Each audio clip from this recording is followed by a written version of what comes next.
Welcome back, everyone. Today we're diving into Chapter 11 of the American Yawp. Now, this is going to focus on the Cotton Revolution. So we've been discussing Northern stuff. We've talked about Western stuff. Now we're going to start talking about Southern stuff as we start to move through this. And the invention of the cotton gin and the expansion of cotton production is going to have a profound impact on the Southern and Northern economies both. Cotton became the backbone of the Southern economy because that's what's being produced. It's sort of the cash crop that would replace tobacco as we get into the early part of the 1900s, the late 1700s. And it's going to be the key driver of industrial growth in the North as well. But it wasn't just an economic story that we're talking about here.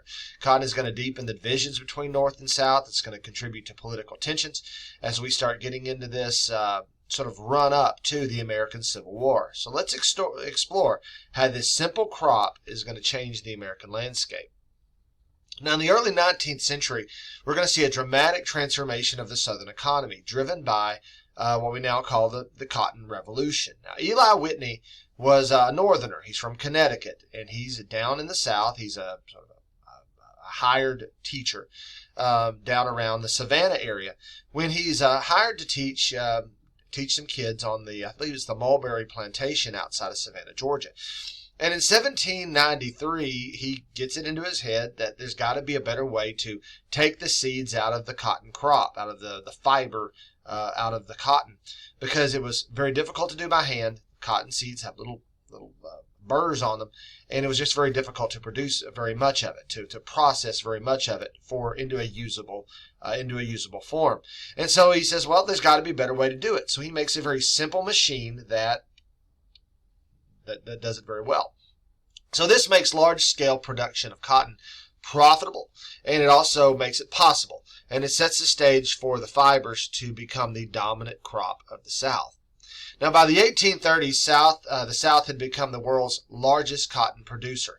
Southern planters shipped vast amounts of cotton textiles in the northern United States to places like Massachusetts, where cotton mills are just springing up all over the place. Same thing with New York and Pennsylvania and some of the northern states. Earlier on, where waterfalls meant water wheels, water power was possible. And then once we start getting into steam power, then you can build factories pretty much wherever you want to. But it's still going to be dominant in the north because it's got the large population for labor. And also, a tremendous amount is shipped across the Atlantic to England and to France. It's one of the reasons why in earlier chapters the South has such an issue with tariffs, because England and France are buying our product, and if we start charging tariffs on their products coming here, they will start charging tariffs on our products going there. And so again, it's one reason the South did not like the issue of tariffs, and that's what we're going to keep seeing this as a fight that springs up, like during the Jackson era and the nullification crisis. Now, this trade, either with northern textile mills or with England and France, is going to generate immense wealth for southern plantation owners. A lot of northern investment is going to come into the South as well. And we began to refer to this cotton crop as King Cotton. It's a term symbolizing the critical importance of cotton to the Southern economy and to the national economy as well. As much as 60% of the international exports, 60% of the exports from the United States overseas by 1860 will be cotton. 58, 60%, somewhere in that area. I may have rounded up just a tad. Now, the wealth was concentrated in the hands of a small group of elite planters when we're talking about the southern plantations in the South.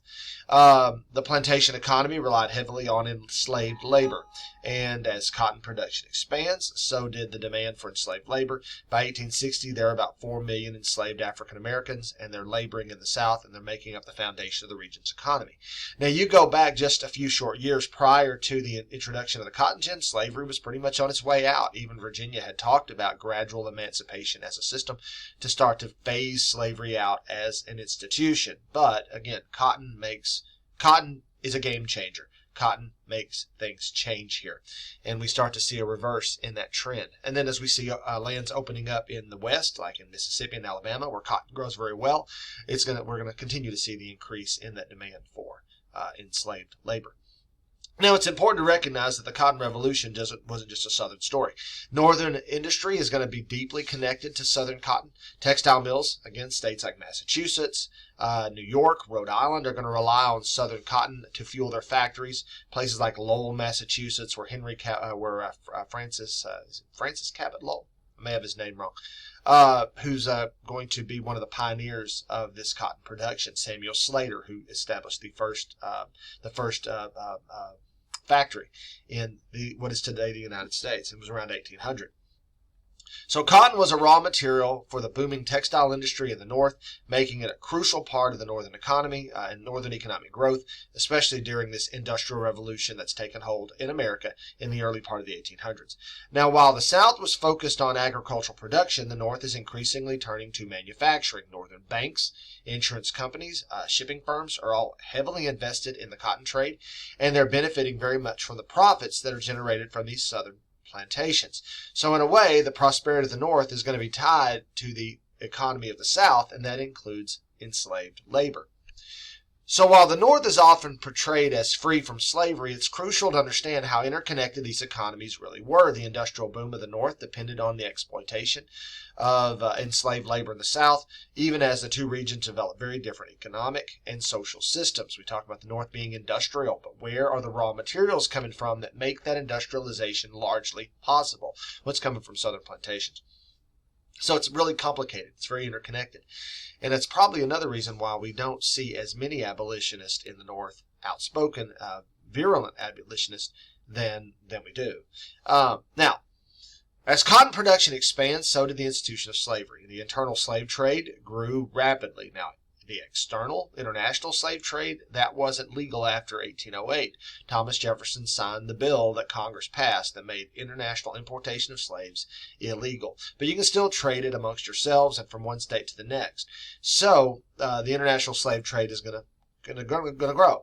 And as enslaved people were forcibly relocated from the upper South to the deep South to meet the demand for labor, there's also another side of the story. Many northern states began to implement what's called gradual emancipation, which means you would be a slave till you're 18 years old and then you're freed. No, there's no paying your owner if you were freed at the age of 18. So what you would see a lot of times is start getting near that freedom date. This is when they're sold down the river. Down the river is the phrase that oftentimes would be used. And so again, some unscrupulous things are going on here.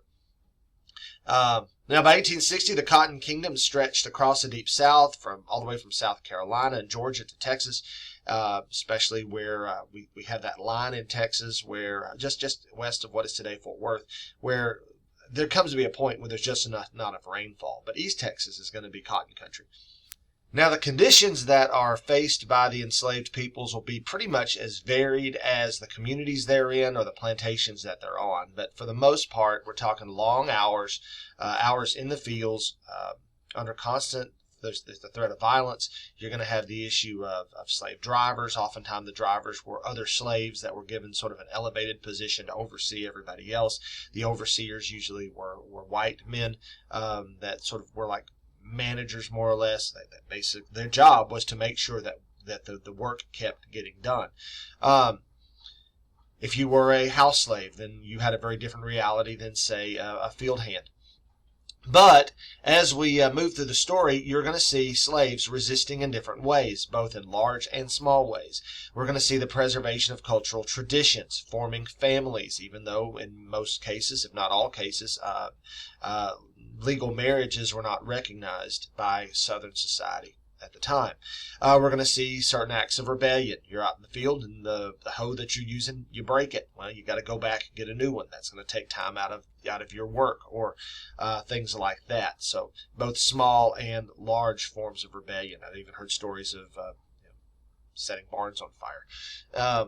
But like I say, the story is different depending on who you're talking to. Now, if you want to hear some really interesting, or want to read some very interesting examples of this, go look up any of the volumes within the slave narratives. These were collected in the 1930s during the Great Depression, and they were interviewing folks that were elderly at the time but had been children under slavery. And so they have some very interesting stories to tell. I've read the Texas one. I think I've read one of the other ones when I was back in college. So you can go check that out. And I think pretty much they're online for free now. Now, as cotton becomes more valuable, Southern leaders would become more defensive of the institution that makes cotton production possible, and that's going to be slavery. They're going to frame it not only as an economic necessity, but also as a moral good. They'll argue that slavery was the foundation of Southern society, that it's the key to their economic successes, and that even abolitionists in the North, even as abolitionists in the North, are going to grow louder. Now remember, it's a small group of abolitionists. We've talked about them in previous chapters and the organizations that they formed to fight against slavery. But if you're making money in the North off of cotton, you're probably not going to say a whole lot. Now something occurs in the 1850s, 1857 to be precise, that begins to get Southerners looking at the issue of their role in this federal union. Now, we saw it during the nullification crisis a number of years before. But in 1857, there's an economic crisis that begins to shut down businesses in the North, factories in the North, even as immigration continues in the northern states. But there's going to be an economic downturn. The economy gets pretty bad. Now, this could have been tied to cotton markets and various other things. But for the most part, the South isn't going to be hit as badly by this depression. And so as abolitionists grow louder and as arguments against slavery get to be more virulent, you begin to start having those in the South that start to make an economic argument. You know, it's kind of like when you are at sea and you've got an anchor stuck in the dirt and the wind is blowing and it's going to drag your ship under. Sometimes you have to cut the anchor rope. And so that's kind of the idea here. Now, European markets are going to be, again, they're buying Southern cotton, but over time we're going to start to see new markets for that. And so again, all these kind of play a role in the developing story of this period of time. Now, with the wealth of the Cotton Revolution, we're going to see an enormous human cost to this. And so we've kind of discussed this, we're kind of reviewing it again, but enslaved people are going to endure all kinds of situations, much of it unimaginable. And their labor is going to fuel not only the Southern economy, but the Northern economic growth. So the social structure of the South will be built on a hierarchy, and slaves have a place within that hierarchy. White planters at the top, enslaved Africans are going to be at the bottom, with your poor landless whites just above the slaves, and then you got a couple other layers mixed in there as well. So, opposition for slavery is growing in the North, especially among the abolitionists. Books are being written. Lectures are being made. More and more people are coming to the anti-slavery cause, part of that old Second Great Awakening movement that we had before. That's kind of still going on as we get into this period of time. So that's a brief look at our chapter 11. And I'm sure there's some things that got missed as far as what's discussed in the text, but I'm just trying to give you a brief overview. So the Cotton Revolution is transformative. It's a transformative period in American history. It's going to shape the Southern economy. It's going to deepen the economic ties in the North and the South.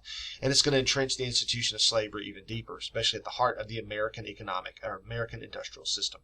Now, while it brought immense wealth to some, there's certainly going to be inequality that comes out of this, exploitation and division, especially when we start talking about Native American experience in this story.